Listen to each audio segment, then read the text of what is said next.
Lahat tayo ay may pamantayan kung paano tayo mapapaligaya ng isang pagniniig. May kanya-kanya tayong taste, ika nga. Walang edad o antas ng buhay ang makapagsasabi kung kailan mo mararamdaman ang pangailangan ng ating katawang lupa. Pero ang pagpatol sa kama ay isang responsableng gawa. Gawin mo to sa taong mahal mo at siguraduhing walang masasaktan. Alam ko sa iba napaka-weirdo ng kwentong to. Pero anong magagawa natin? Gaya ng pag-ibig, mahiwaga din ang pagdiliig. Ikaw palang baby ang nagparanas sa akin ng ganitong ligaya. Ikaw ang nakauna sa akin, kaya sayon-sayo lang ako ngayong gabi. Ang pilyang sabi niya. Hindi maitatago ang panggigigil naming dalawa sa isa't isa. Dahil isang linggo din, bago na ulit ang ipinagbabawal na tagpo. Pinagbigyan ko siya sa kanyang nais. Ibinuhos ko ang lahat-lahat sa kanya na nagdulot ng ritmo ng sayaw na kami lang ang nakakaalam. Habang walang tigil akong nagpapakasasa sa kanya, ay hindi maganda ugaga ang katawan ng babae sa kakaibang tinatamasa sa ibabaw ng mesa sa kusina. Habang hawak-hawak ko ang dalawa niyang hita na nakasampay sa malapad kong balikat. Oo, ako ang una sa kanya. Dahil nabuhay ang matinding pagnanasa sa bawat isa. Pareho kaming uhaw. Walang limitasyon ang kanyang pagtanggap sa akin at nakatitiyak ako na hindi maghihinala ang misis ko na nambababae ako at may nagbibigay na ng atensyon sa kakaibang pangangailangan ko. Sabik na sabik kaming dalawa sa pinagbabawal na tagpo, habang si Mrs. ay nasa biyanan ko kasama ng dalawang bata at katulong. Tanging mga pigil na boses ang madidinig sa loob ng kusina at salas, at ang tanging saksi ay ang mga kagamitan sa kusina. Ipinagpapasalamat ko na lang din na walang CCTV camera sa loob ng bahay. Pinagdaop niya ang kamay sa aking muka. Nagpantay ang mga labi namin at sa pagkakataon na to ay pinagsaluhan namin ang tamis ng isang halik. Sa dami ng natikman kong magandang babae, may modelo at artista. Pero tanging sa kanya ko lang nalasap ang ganitong satisfaction. Minsan nga nawiwirduhan na ako sa aking sarili at sa kakaibang taste ko ngayon. Siguro nga masarap ang bawal. May kasamang challenge at iba yung kapilyuhan. At isa pa, kakaibang adventure. O dahil pinanday na ng panahon ang kanyang katawan at nararapat ng pitasin ng isang matipunong barakong tulad ko. Alam mo, ikaw ang hinahanap ko kahit kasalo ko sa kama ang maganda kong asawa. Ikaw ang naiisip ko, bulong ko sa kanya. Ako rin, Matt. Baliw na ako sa'yo. Nakaka-addict ka, ang kagapuhan mo at lahat sa'yo ay perpekto. Mukha, katawan, labi, mata, at syempre, may pagmamalaki ka talaga kaya di ako mapalagay sa kasabikan ko sa'yo. At gabi-gabi kong hinahanap yung ginagawa mo sa akin, simula nung nakuha mo ako sa garahe. At simula nun, naging pilya na ako, Matt. Sa unang pagkakataon, natuto akong lumandi at magmakaawa para patulan mo akong muli. Binuhay mo ang natutulog kong pagkatao, baby. Bulong niya sa akin. Makikita mo ang saya sa kanyang mga mata at nakita ko ang luha niya dahil sa tuwa at ligayang tinatamasa. Dahil hindi niya lubos maisip na sinasamba siya ng isang katulad kong lalaki. At sa pagkakataong yun, ibinigay ko na ang buong gigil ko sa kanya at halos masira na nga ang mesa kung saan siya nakahain. Nang biglang narinig ko ang pagbukas ng gate namin at may papasok na sasakyan. Shit! Nataranta kaming dalawa at kumalas agad sa isa't isa. Actually, para kaming aso na ayaw nang maghiwalay. Subalit andun yung takot na mabisto sa nakakalulong na kasalanan na ginagawa namin sa lamesa. Bilis pe, bihis ka na. Shit, may dumating. Ang sabi ko. At dali-dali ko siyang binuhat pababa sa mesa para magbihis. Nangihina pa siya at di makatayo dahil sa namagitan sa amin. Luwaypay ang kanyang katawan at ako naman ay nanginginig sa kadahilanan na di ko nasulit ang 1 linggong uhaw na inipon ko na para lang sa kanya. Tang na naman, sino kayang dumating at bitin na bitin ako sa'yo? Bulong ko sa may garalgal na boses at masuyong hinalikan siya sa labi. Bago itinaas ang kanyang damit, sinabi niya na, ako rin baby Mart, nabitin ako pero bawi tayo mamayang gabi ha. Sambit niya ng mahina. Leche kasing istorbo yan at ngayon pa dumating kung kailan malapit na. May kapili ang sagot niya sabay ngisi at suot ng kanyang damit. Dumiretso ako sa CR at naghilamos. Nagpalit na din ng damit, pero talagang di pa rin ako kontento sa namagitan sa amin kanina. Bago pumunta sa pintuan para salubungin at papasukin ang dumating, nakita ko ang nakakaakit ng ngiti niya sa akin. Sina Mrs. at kambal pala ang dumating kasama ang kasambahay. Hello kids! Hi hon! I miss you so much! Salubong ko. Napakaganda ng umaga, maaliwalas at punong-puno ng pag-asa. Lalo na at kapiling mo ang isa sa pinakamagandang babae sa Pilipinas, ang aking asawa na si Christine. Nasa 25 years old na si Christine at katulad ko ay may dugong Espanyol dahil ang ama niya ay taga-Spain at ang ina niya ay Filipina at kagaya ko nagmula kami sa pinakamayaman at may impluwensyang pamilya sa Pilipinas. Si Christine ay dating artista at modelo. Nagkakilala kami dahil naging muse namin siya sa PBA. Dahil sa taglay na kakaibang ganda, kaagad na nabighani ni Mrs. ang puso ko. Mahal na mahal ko si Mrs. Hindi lang sa physical attributes, lalong-lalo na sa kabutihan at kababaan ng kanyang loob.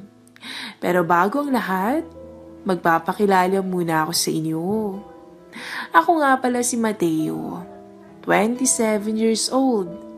Masasabi kong gwapo, makisig ako dahil may lahi akong Espanyol at German.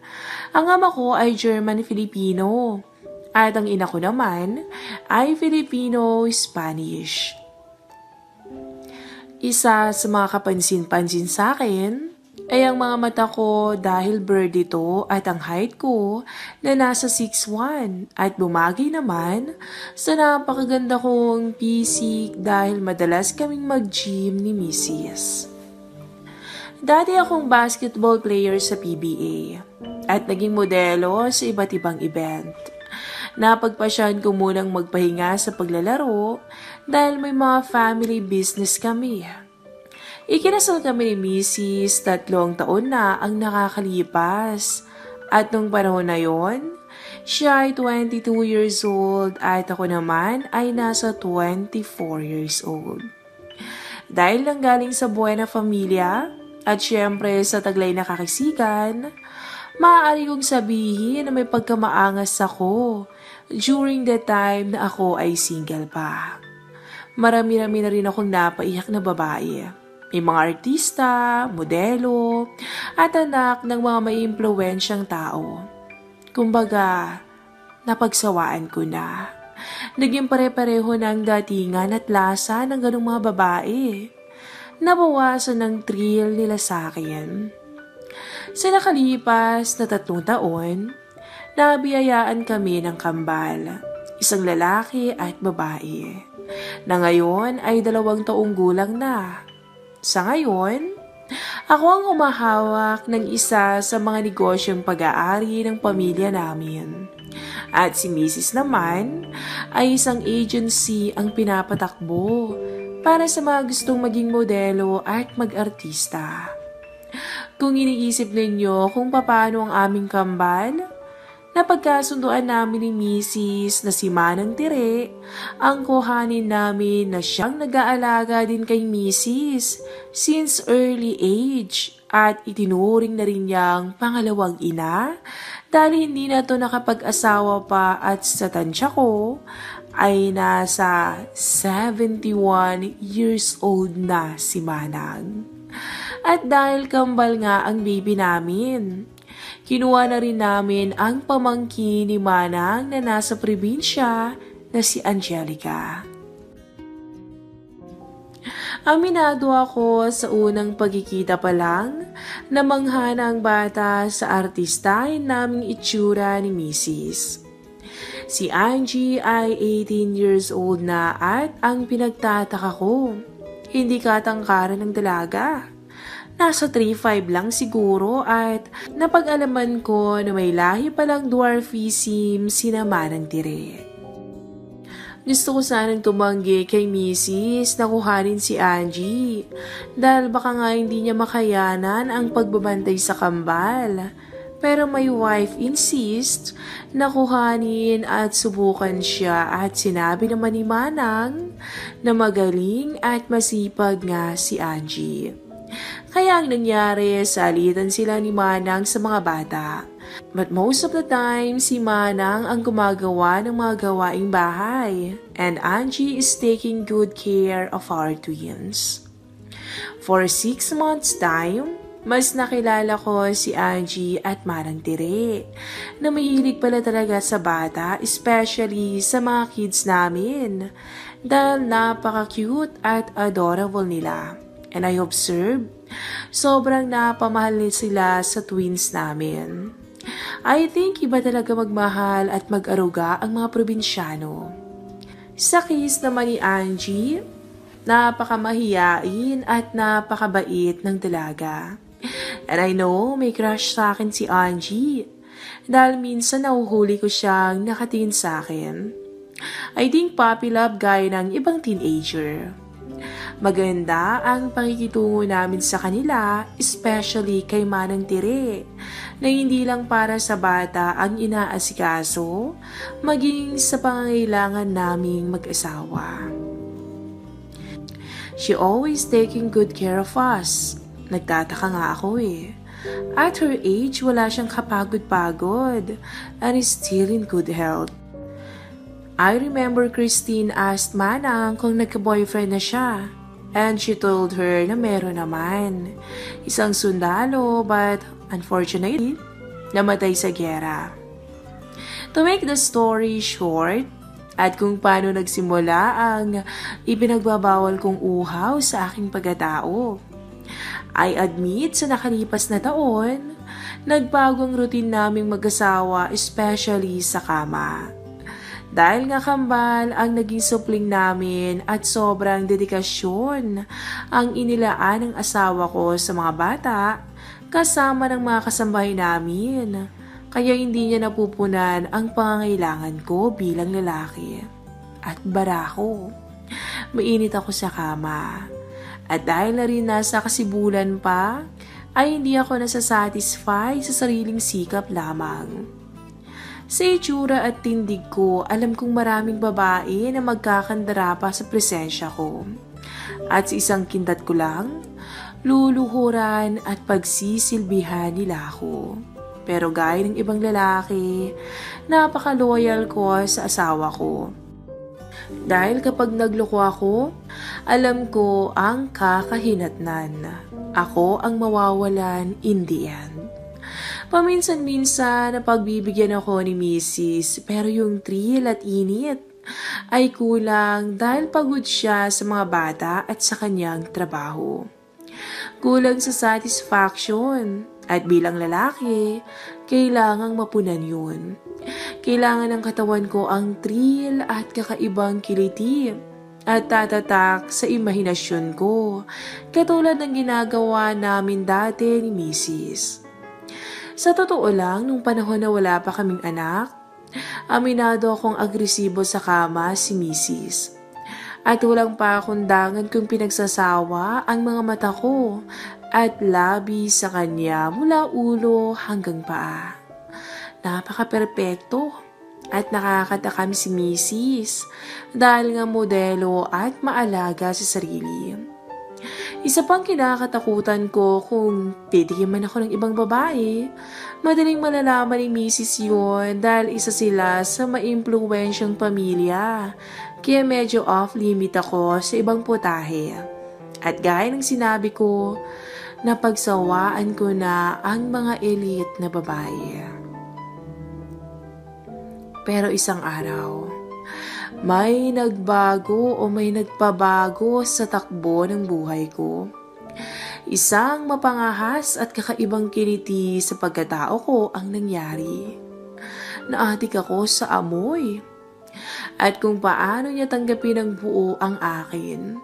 Nadigay ni Mrs. na hindi kaya dahil aaminin kong may maipagmamalaki talaga ako.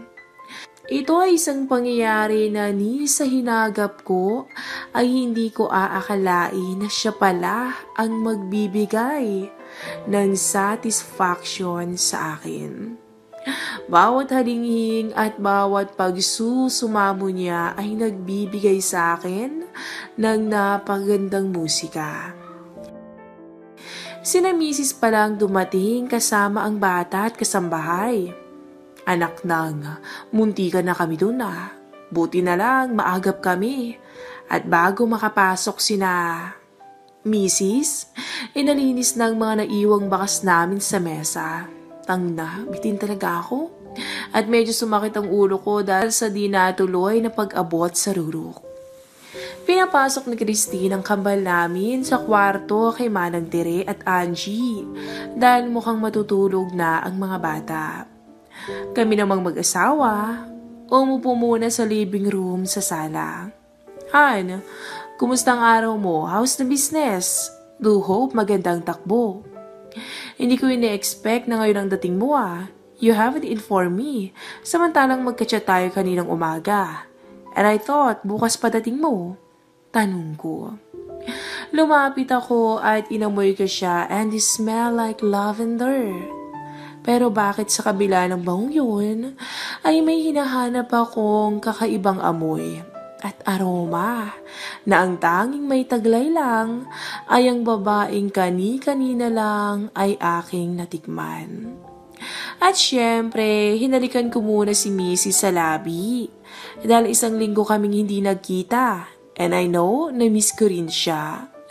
Ngunit nabigla ako sa pagkalas niya at pagpunas ng kanyang bibig at sinabing, "What the hell, Mateo? Anong kinain mo? Bakit lasang patis ang mouth mo?" Kinabahan ako sa sinabi niyang yun dahil nakalimutan kong mag-mouthwash o kaya mag-toothbrush kanina. Shit!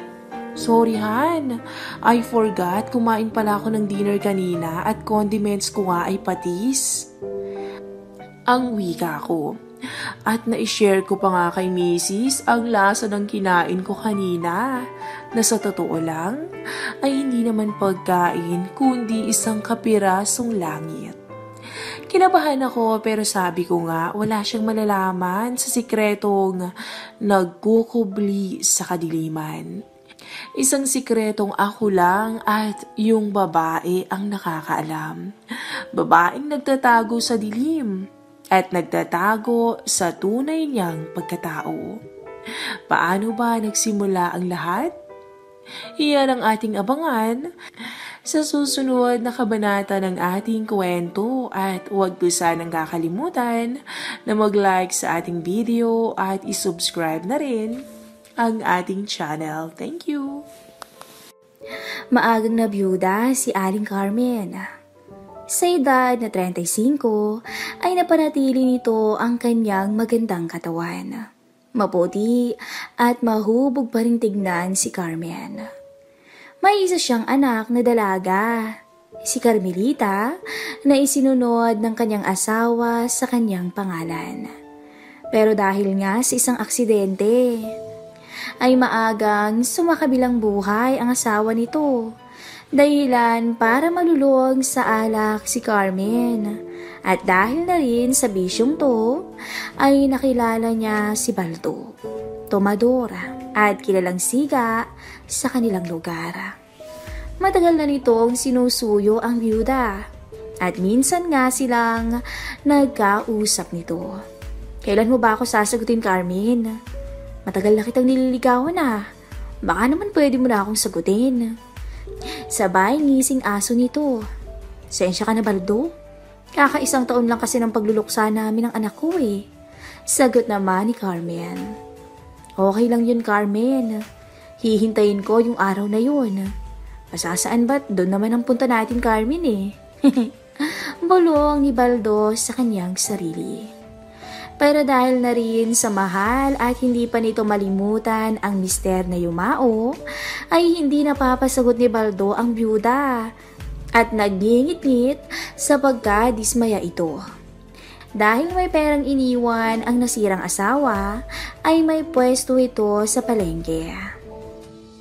Hindi lingid kay Carmen ang hindi magandang ugali ni Baldo, kaya minarapat niya na hindi na pumasok muli sa isang relasyon. Minsan, nagkayayaan ang magkukumari sa palengke na mag-inuman.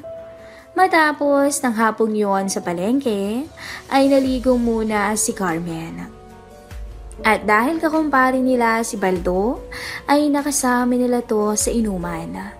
Napahaba ang kanilang siesta at medyo ginabi na rin sila sa kanilang umpukan. Pards, mauna na kami sa inyo at maaga pa kami bukas ni Kumaring Tinding eh. Paalam ng isa. Sige Mare, kami rin ni Carmen ay uuwi na eh. Medyo lasing ng isang to. Sagot ni Baldo. Hoy, hindi Nakakatatlong bote pa lang ako no. Sabat ni Carmen. Bakit ang pula na ng mukha mo?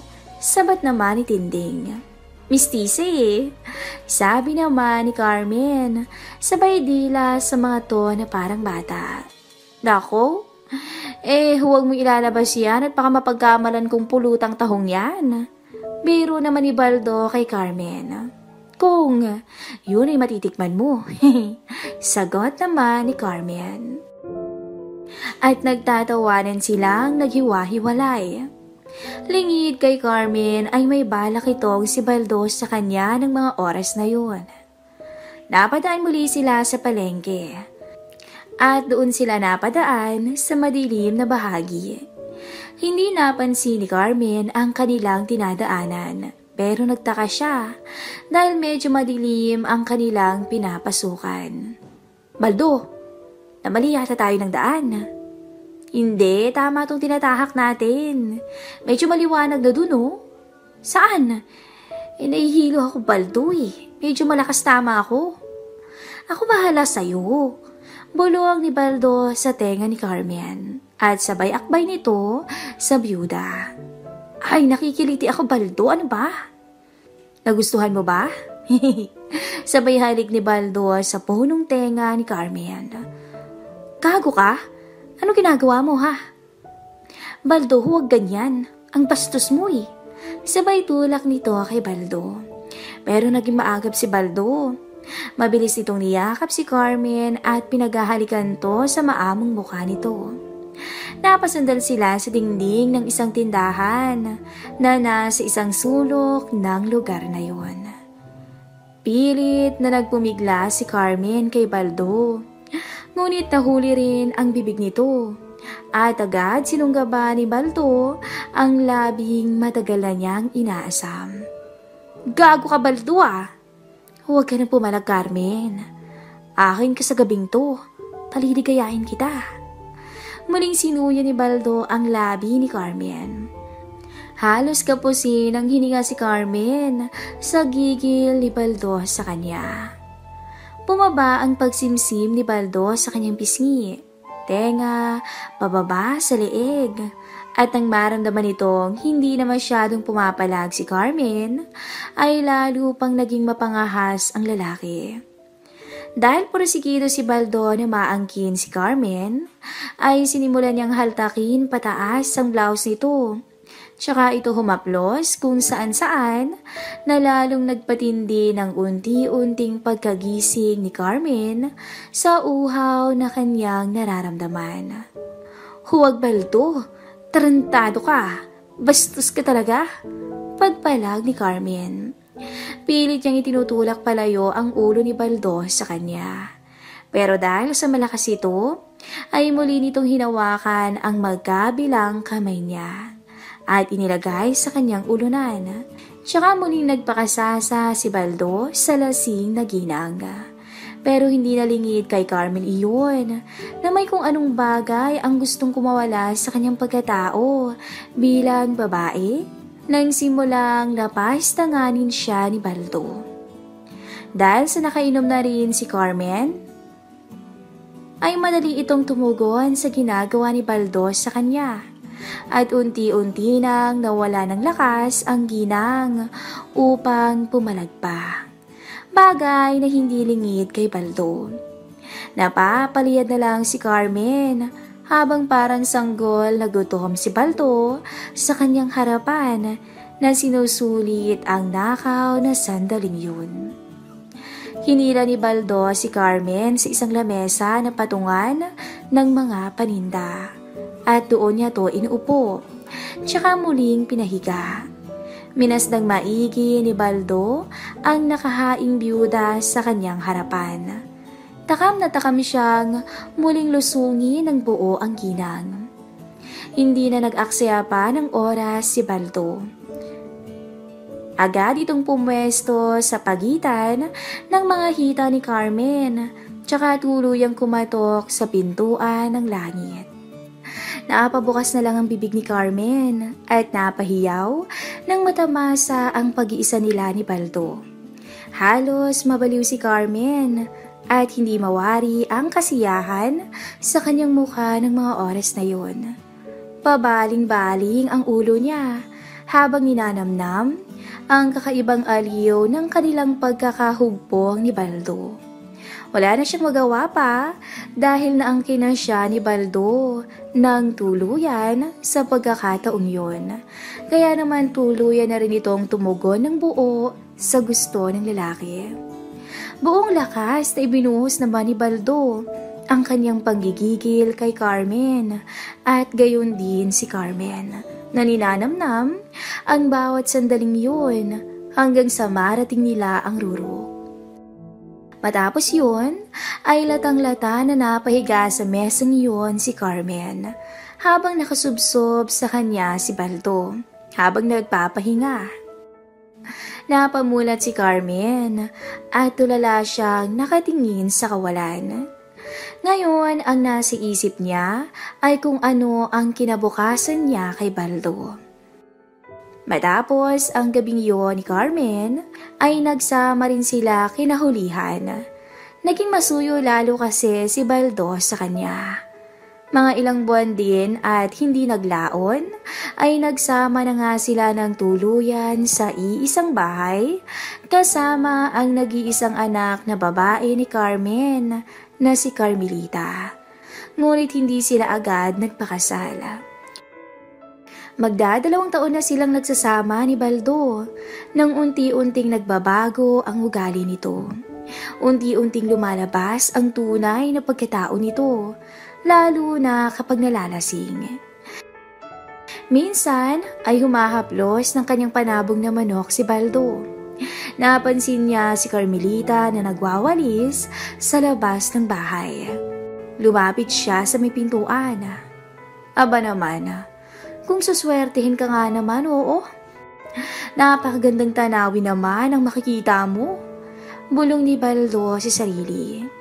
Si Carmelita nakayukod habang nagwawalis at nakaawang ang kanyang suot na short. At kita sa pwesto ni Baldo ang makinis na kalusugan nito sa harapan. Naaninag ni Baldo ang bandang kanang bahagi noon. Napalunok si Baldo na para bang bigla siyang nauhaw. May kung anong nabuhay sa kanyang sarili at hindi siya mapakali sa kanyang nararamdaman. Dalaga ka na pala, Carmelita. Bulong ni Baldo sa sarili. At napakaganda pa. Ang sabi pa niya. Abangan po natin ang next episode ng ating story.